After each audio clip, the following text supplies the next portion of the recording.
Please let's have a warm Portland welcome for Katherine Stewart.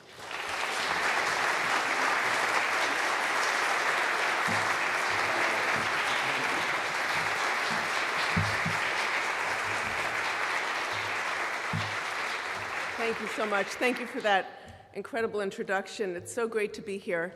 I'd like to offer special thanks to the Columbia chapter of Americans United for Separation of Church and State, the Portland chapter of the Center for Inquiry, and Protect Portland Children. I'd like to offer a special thanks to all of you for being here and for sharing my concern over the fundamentalist attacks on our public schools. And of course, I'm so grateful to the First Unitarian Church for hosting this event.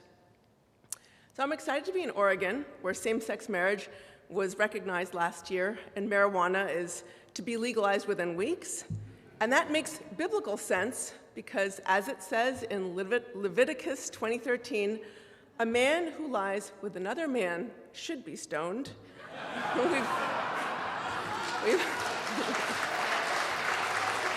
been interpreting it all wrong all of those years.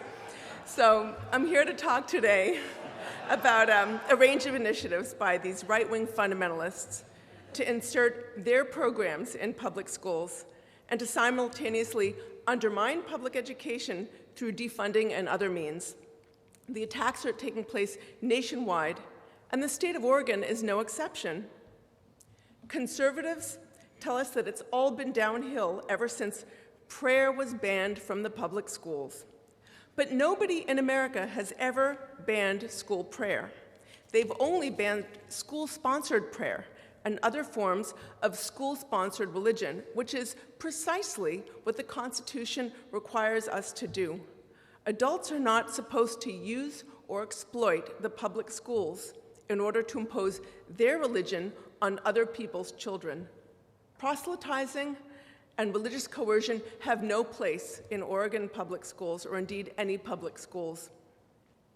Today, however, the wall of separation between church and state in public schools is crumbling because of the sheer number of religious initiatives in schools that violate the spirit of the First Amendment, if not always the letter.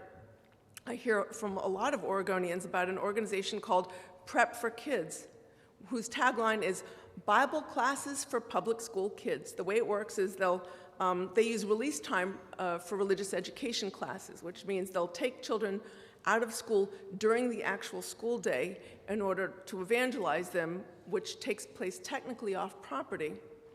And that's why it's legal. Sometimes they'll take them to a church. In other instances, they'll park a bus, release times programs will park a bus literally outside of the school, take kids out of class for that, and then return them. As one of the Prep for Kids instructors said, "Who cares about math and science? We're talking about eternity here."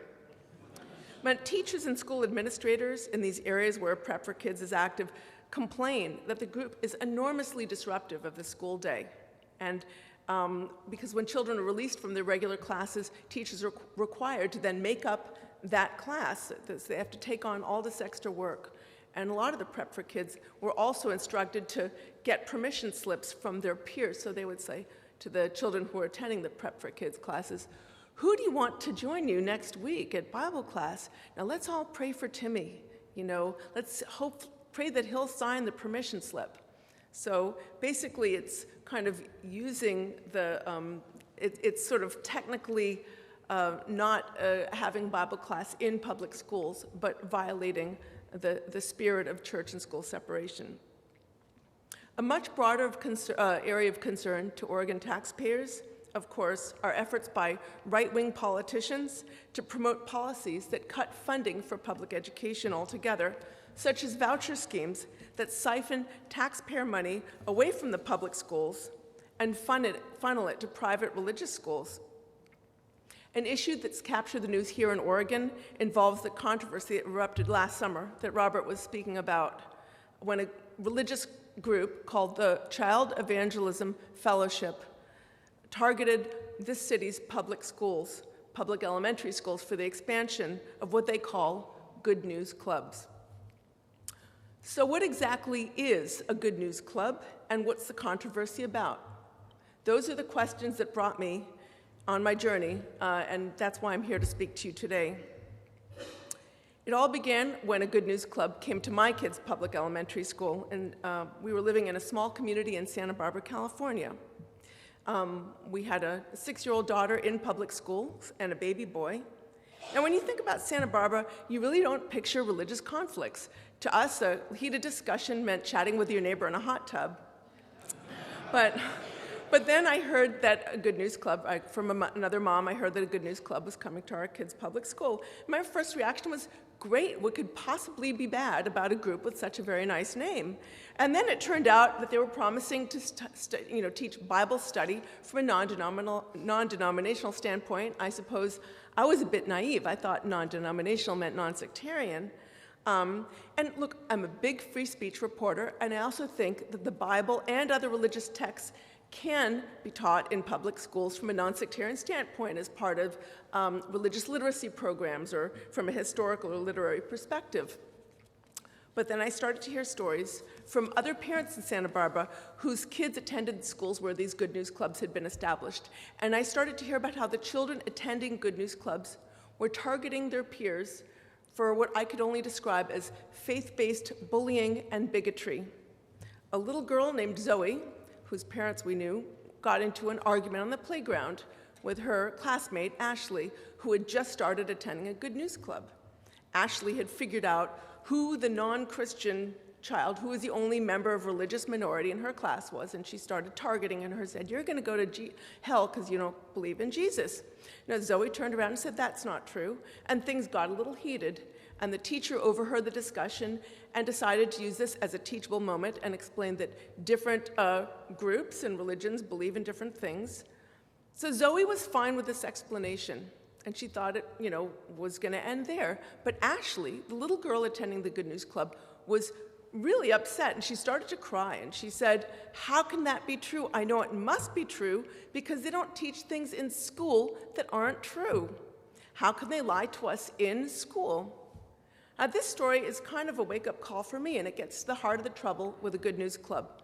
I don't have a problem with kids talking about religion with their friends in public schools, but I do have a problem with kids being deceived into thinking that their school favors a particular religion and then using that misleading information to try to convert and bully their peers.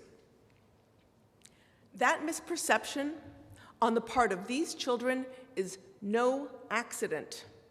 The Good News Clubs use the school's cloak of authority to try to convert children as young as 4 and 5 years old to a deeply fundamentalist form of the Christian faith by giving them the false but unavoidable impression that their school endorses a particular religion, their form of religion. So in Santa Barbara, there was a really kind of interesting thing in my community about the appearance of a Good News Club. As far as we could tell, no one had invited them in. It's not like there was demand in the community for them to come into the school and offer Bible study because there was so much Bible instruction and religious instruction in the schools, in the community already. This is California. Every Sunday we had Bible classes on the beaches, and we even had a surfing church. There are hundreds of children's programs in the many dozens of churches all over the community already.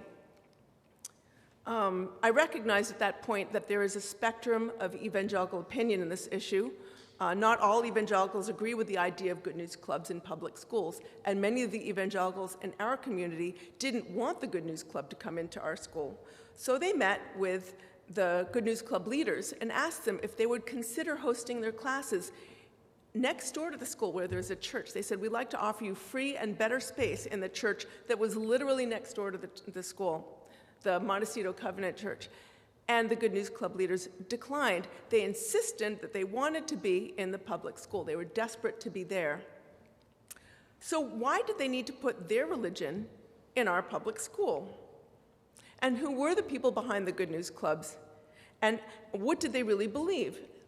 And how is what they were doing legal and consistent with the constitutional principle of the separation of church and state? So I spent 3 years researching the topic, attended Good News Clubs in different public schools, and talked to their leadership. I went to Good News Club training sessions, joined a mission project in Boston, and attended a national convention held by their backers in Alabama. So after all that research, I have some answers. The first question is, what is the religion of the Good News Club? Well, it turns out that it's not just any old kind of Christianity. I want to give you an example. According to an independent study, which you could access online, the Good News Club's 5-year curriculum cycle included over 5,000 references to sin, 1,100 references to obedience, hundreds of references to hell, and over 1,000 references to punishment. So by comparison, that same 5-year curriculum included only 2 or 3 glancing references to the golden rule or the royal law, which is loving your neighbor as yourself. Other forms of Christianity have very different emphasis. Now I'm going to give you some very concrete examples. I want to show you, this is the second weekly lesson in a standardized series of lessons of the Good News Club. This is produced by Child Evangelism Fellowship. This is their curriculum materials. These lessons are highly scripted. The instructor is given a plan of what to say that covers a 60-minute class, minute by minute, and there is no room to deviate from the party line, and no room for sort of reinterpretation. Good News Club leaders have to sign an agreement that they will not a statement of doctrinal purity. They will not change the doctrine. So some of you may know the story of the Amalekites in the first book of Samuel. The Israelites are having some trouble with their neighbors, the Amalekites, and God orders Saul to exterminate them all, including the children and the babies. Saul does his best to carry out the deed. He kills off the women, the children, the babies, most of the livestock, but spares the king and a few of the tastier-looking animals. And according to the scripture, God is outraged by Saul's failure to execute the order in full. This is one of these interesting and challenging Bible stories, and I'm sure it can be interpreted in many ways by different biblical scholars. But I want to note that this particular story has a history of showing up when one sectarian group has set its sights on exterminating and eliminating its rivals. Rwanda and Northern Ireland being just 2 of the many examples in churches. They will preach the story of the Amalekites as justification for going out and slaughtering your enemies. But the relevant point here is that the Good News Club thinks that this is the story that should be brought to the attention of 5- and 6-year-old children in public schools. And the lesson the Good News Club wants to teach is quite clear. If God gives you an order, it must be done to the letter, or you are committing the sin of disobedience. And the Good News Club manual specifies, I'm going to read here, from their own teaching materials, teachers are instructed to say to the kids, if only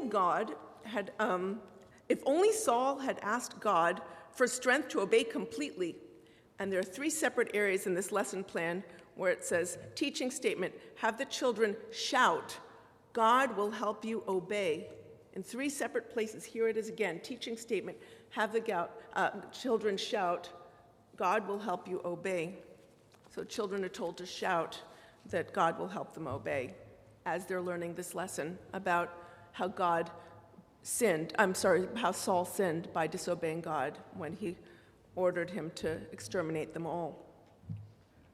With a fundamentalism this deep and an emphasis on obedience at all costs, it is perhaps no surprise that they are represented at their national conventions by extremists who rail against the so-called homosexual agenda, promote creationism, and condemn interfaith marriage, which was referred to by one keynote speaker as interracial marriage.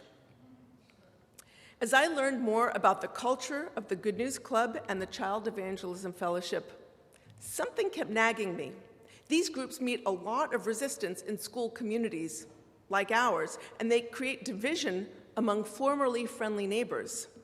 And perversely, Good News Club leaders often seem thrilled about that strife. They seem to operate with a kind of indifference to the school community, or even hostility toward it. The religious right wing often claims to promote small-town values, and they act like they are the last defenders of the American family. But division among neighbors is not, to my mind, a small-town value. At the CEF's National Convention, I heard members of the organization talk about breaking down the doors to the public schools. Some spoke about kicking in the doors. At a seminar on securing permission to enter the schools, Good News clubs that met with resistance from school communities were urged to sue. They were offered an 800 number and promised free legal representation. "We're in a battle with Satan," said Matt Staver, the founder and leader of Liberty Counsel and a keynote speaker at that national convention. Satan is a strategist of war. What I finally came to understand is that the people in the movement, or at least the people behind the movement, the leaders, would actually be happy to see the public schools fail. They think public education is evil. Public education in its current non-religious form is Satan.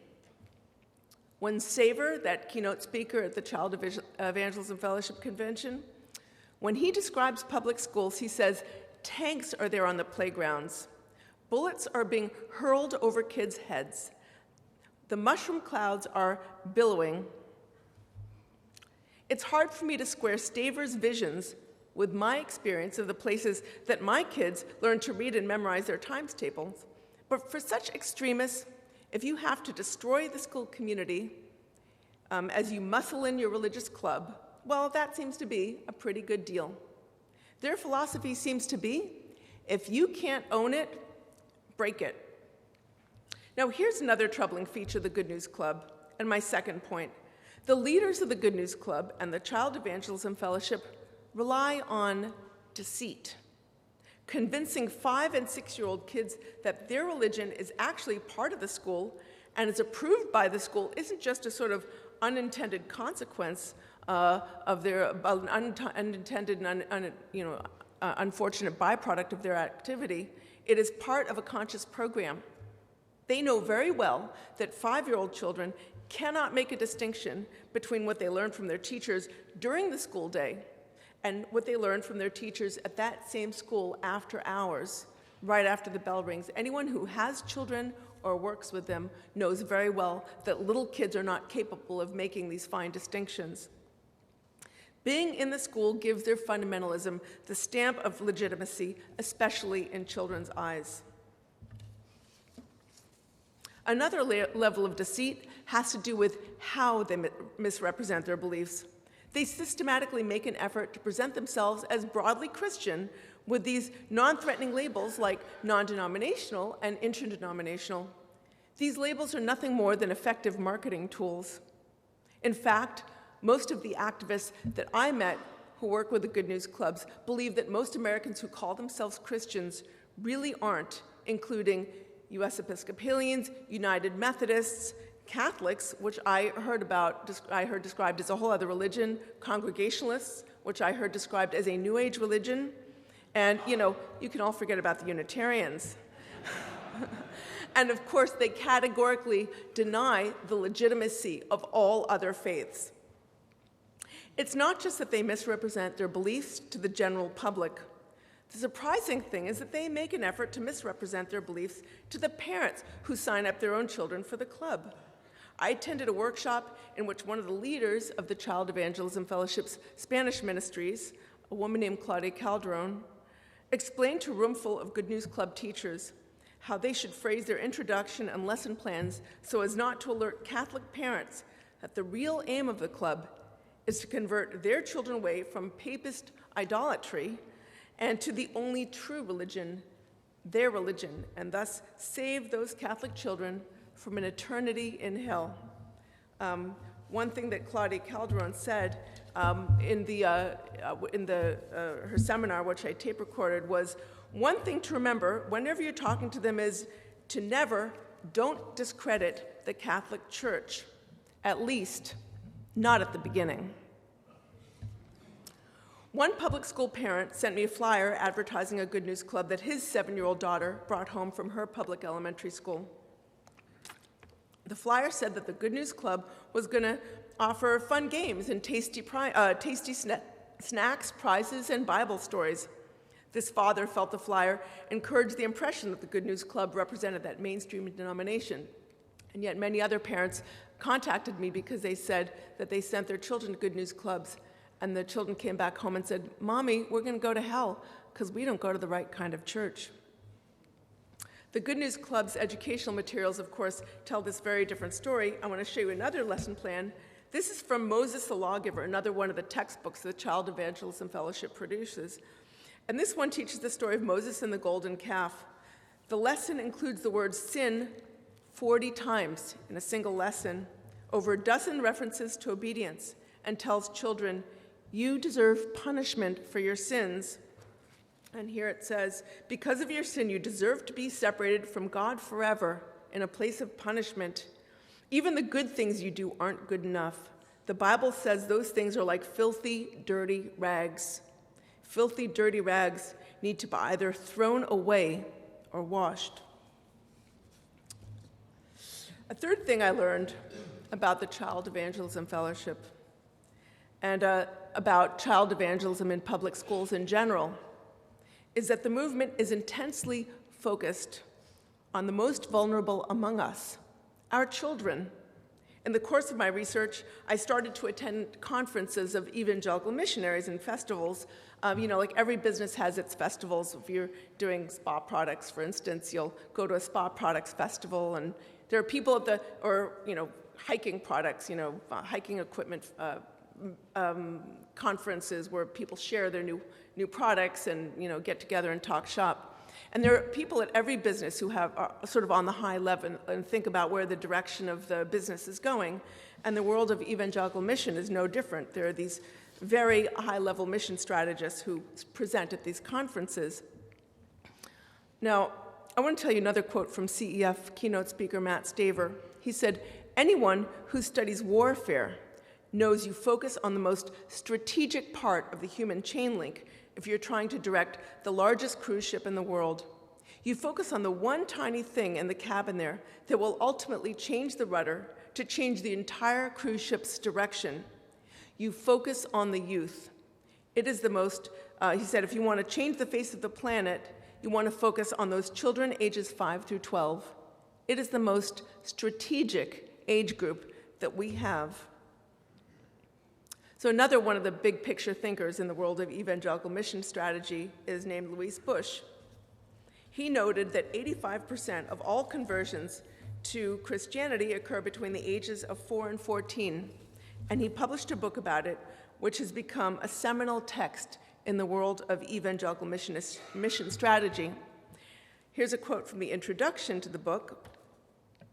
"Every major movement in history has grasped the need to target the next generation in order to advance its agenda and secure its legacy into the future. Political movements like Nazism and communism trained legions of children with the goal of carrying their agenda beyond the lifetimes of their founders. Even the Taliban places great emphasis on recruiting children." And then the introduction winds up, "May God inspire you to join us in his battle for the little ones." The fourth thing I learned is that the Good News Club is really a product of aggressive legal advocacy that is now enshrined in a crucial Supreme Court decision. Let me tell you about it. In 2001, the Supreme Court ruled in a case called Good News Club versus Milford Central School.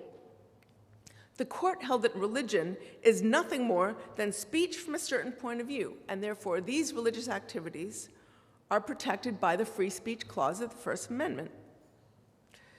In that decision, the courts pushed speech so far that the Establishment Clause, which prohibits government endorsing or funding of an establishment of religion, has been eviscerated. The Supreme Court opened the doors, and now programs like Good News Clubs are trying to turn public schools into their mission fields. Now, I want to ask, is religion just speech like any other? Well, it's not taxed like other forms of speech. Religion enjoys enormous exemptions and tax benefits to the tune of billions of dollars per year. It's not treated the same in our legal code. Religions are allowed to discriminate. They're allowed to promote discriminatory ideas about LGBT people or about women or even about members of other faiths or other ethnic groups. And that's the reason why religions are rightly kept separate and clear from government institutions. But in this case, in this particular case, that reality of the special and distinct role that religion has in our Constitution was just swiped aside. It was a dramatic reversal of how the Supreme Court was ruling for most of the 20th century. Until 2001, the courts took seriously the coercive effect of school authority on small school children, and it understood secularism to involve, in a general way, neutrality on religion, neither taking a stand for religion nor against, just neutral. But with the appointment of right-wing Supreme Court justices and following intensive investments by legal advocacy groups, that judicial strategy, that judicial philosophy was shredded. So who's behind this? A number of extremely well-funded Christian legal advocacy groups like the Alliance Defending Freedom, the ACLJ, Liberty Counsel, and here in the West Coast, the Pacific Justice Institute. You might not have heard of all of these groups, but they have combined budgets of over $100 million per year, and they have public schools in their sites. By the way, I just want to show you something. Probably the most active and best funded of the organizations is called the Alliance Defending Freedom. And it was founded by a guy named Alan Sears. He's the president now. You want to hear what he really believes in? He published this book here called The Homosexual Agenda, Exposing the Principal Threat to Religious Freedom Today. So this kind of tells you what, where he stands in these culture war issues. They say they just want to be included, they just want to have their free speech rights recommended, and yet this guy is so upset about the so-called homosexual agenda that he wrote an entire book about it. So as problematic, at present there are over 4,000 Good News Clubs in public elementary schools across the country. It's a lot of Good News Clubs. But as problematic as they are, one of the things I learned in my research, a very important point to know, is that they are just one among dozens of similar programs that all have the same ultimate objective. I want to give you a quick rundown of some of them. Here in Oregon, an evangelist and founder of an organization called Sports Outreach Northwest was praying with public high school football players before the games. Their prayer was encouraged by the kids' football coaches. This kind of adult-led prayer in athletics happens a lot because there's a huge effort to evangelize through high school sports teams, public high school sports teams. And Americans United has taken action in this case, and we'll be watching to see what happens in the next football season. Thanks to that 2001 Supreme Court decision that I mentioned earlier, there are groups that have learned how to plant or actually establish churches inside our public schools. Planted churches in Portland meet for worship or have met for worship at Aloha High School, Five Oaks Middle School, Lowry Primary School, and others. Church plants tend to pay a minimal amount of rent, just a fraction of what it would cost them to rent elsewhere, or to build and maintain their own facilities, provide for their own furniture, and etc. And some of them actually pay no rent at all. So these churches are essentially taxpayer subsidized. And like the Good News Clubs, their presence in public schools, in government buildings, gives their religion the false but unavoidable stamp of state approval. Another way religion is seeping into public schools is through so-called character education programs. Lecturers, theater troupes, and sometimes even rock bands enter the public schools promising to teach about drug addiction, drunk driving, and bullying and other useful topics. But it soon becomes clear that it's not about bullying or drunk driving. The real aim is to convert children to their form of religion. Of particular concern is the effort to promote something known as peer evangelism. That is, trying to get kids to convert other kids at school. Now, it's hard to imagine a church would be allowed to set up shop inside a school during a school day and hold daily worship services and distribute religious literature and have prayer rallies and the like. But according to that new legal philosophy set in motion by that 2001 ruling, if the kids do all of these things, even if their efforts are organized and scripted and funded by adults, it's all right, it's free speech. It's basically getting kids to do what adults are not allowed to do. This is happening in Portland, or has happened, through an initiative called Jesus Pizza. How it works is that an adult-organized church and religious leaders bring evangelism to high school classrooms through student leaders and set up a table at lunchtime where pizza is served and, quote, the veneration of Jesus is proclaimed. Jesus Pizza is presently offering in several high schools and middle schools in the Portland and suburban districts. And a man who appears in a video promoting Jesus Pizza urges churches to sponsor these clubs. He says, quote, "This is planting a mini church within the high school." So they portray themselves as a student club, and yet the leadership, the organization, and the church involvement come from outside the school. I visited another one of these kind of spontaneous student-led prayer initiatives. I went to the church that organized the event. I met with the youth pastor who told the kids what to do. I watched the church-made video telling the students to take part, and attended the after party at the church, which was staffed by adults wearing t-shirts commemorating the event. The whole thing was student-led, in the same way that a Pee-wee soccer league is student-led. You know, it might be the kids kicking the ball, but the whole thing wouldn't be happening without adults on the sideline, telling the kids what to do, organizing the game, and of course funding the whole operation and promoting it. One movement leader celebrated peer evangelism as, quote, a God-given loophole. He said, it brilliantly threads a separation of church and state loophole. All of this is occurring in the context of a massive assault on public education. As more schools lose funding, they become more vulnerable to this kind of religious activity. And as I discussed earlier, there are concerted efforts to replace public schools altogether with voucher systems that would ultimately serve to funnel money to private religious schools. So it is not at all surprising, although it is alarming to note, that the groups behind the Good News Clubs and other religious initiatives in public schools are among the most vocal and active in promoting voucher-based systems to replace public schools. I want to wrap up by saying something about the environment in which all of this is taking place. There is a certain segment of the fundamentalist world that has never accepted public education as a legitimate enterprise to begin with. Jerry Falwell made the agenda clear in 1979 when he wrote, "I hope to see the days when there are no more public schools. The churches will have taken them over, and Christians will be running them." These fundamentalists have found ways to weaken public schools by muscling in their programs, by defunding the schools, and by attacking teachers and staff and the institution itself. So what will the future look like for our schools? Where we once strived to educate and to create economic opportunity, where we now seek to convert instead? Where we once taught our children earth sciences and modern biology, will we offer them faith-based character education instead? If we can't keep class sizes moderate so that teachers can attend to individual children's needs, will we give those kids on-campus prayer rallies instead?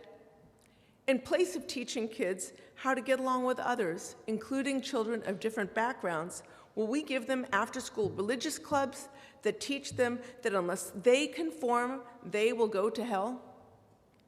Will we stop giving kids education and give them religion instead? The defunding of public education leaves schools more exposed to this kind of attack because schools can't afford the legal defenses against these predatory religious organizations. So what we're seeing here is a systematic effort to undermine the separation of church and state. We're working slowly toward a day when we wake up to find that our schools have become quasi-religious institutions, and everyone will think that that's the new normal. I know these are bold claims, and some will say that they are alarmist. I have learned firsthand that they are not. The work of the Good News Club and its friends creates precisely those ills against which the separation of church and state was intended to defend.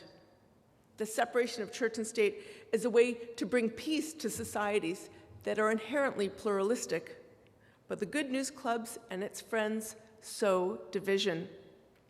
Separation of church and state is a way that we ensure that education answers to evidence and reason, not dogma and superstition. But the Good News Club and its friends are helping to spread ignorance. The separation of church and state is a way of ensuring individual freedoms and that people have a right to participate in society without being forced to conform to any religious creed. But the Good News Club and friends are forcing us to support and fund their religion, and they want your kids to feel bad if they're not one of them. The separation of church and state is not a luxury of our system of government. It is the foundation of it. Sometimes we deceive ourselves about the nature of the problems we face. We tell ourselves that a school building is just a building when it's not. We tell ourselves that education is just a transaction when it is so much more than that.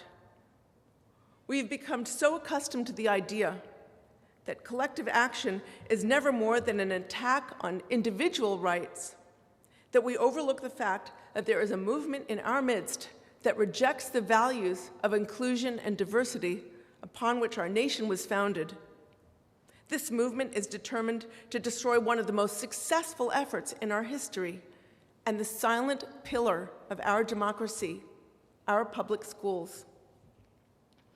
And we may well find in a future world where the rich have their schools, the religious have theirs, the poor don't get educated at all, and everyone is schooled in contempt for those who are different, that we have kept all of our rights, yet lost everything but the pretense of democracy. Thank you very much.